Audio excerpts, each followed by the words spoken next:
পক পক 38টার খবরে সবাইকে স্বাগত। আমি চিপায় বসে খবর পড়ছি বলদের বলদ। তাহলে আমরা খবরে যাই। খবর পাওয়া গেছে যে হালসা থেকে কুষ্টিয়া যাওয়ার রাস্তায় পাখি ভ্যানের সাথে ট্রেনের সংঘর্ষ হয়।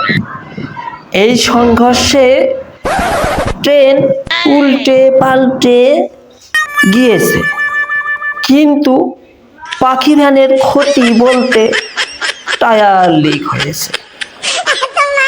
এই ভ্যানের টায়ার লিক হওয়ার শব্দে 4 জন হার্ট অ্যাটাক করে মারা গিয়েছে। এইদিকে খবর পাওয়া গেছে যে আবুল নামের একজন মধু খাওয়ার সময় একটা মাছি কানের গোড়ায় প্যান প্যান শব্দ করতে থাকে।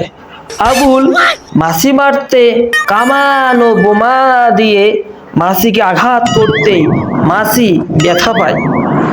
পরে মাছিটি উঠে ব্যথার বড়ি খেয়ে আবুলের এক থাপুরে 360টি দাঁত ফেলে দিয়েছে। এইমাত্র খবর পেলাম যে নদীতে আগুন ধরে গিয়েছে। কোন নদীতে? পদ্মা নদীতে। পানি পুড়ে ছাই হয়ে গিয়েছে, কিন্তু মাছ এখনো জীবিত আছে। শুনবেন খেলার সংবাদ।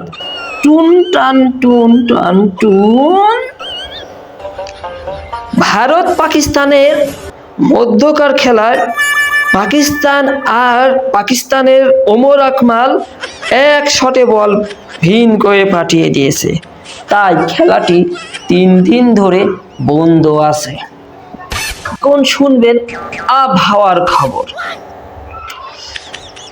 সকিনার বাবাকে 1 নম্বর ঝড়ের সংকেত দেওয়া হয়েছে। সকিনার বাপের বাড়ির উপর দিয়ে করিমের প্রেমের ঝড় হওয়া বয়ে যেতে পারে।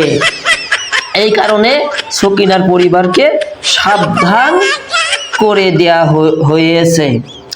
আবার এই দিকে খবর পাওয়া গেছে যে আগামীকাল সূর্য উঠতেও পারে, নাও পারে।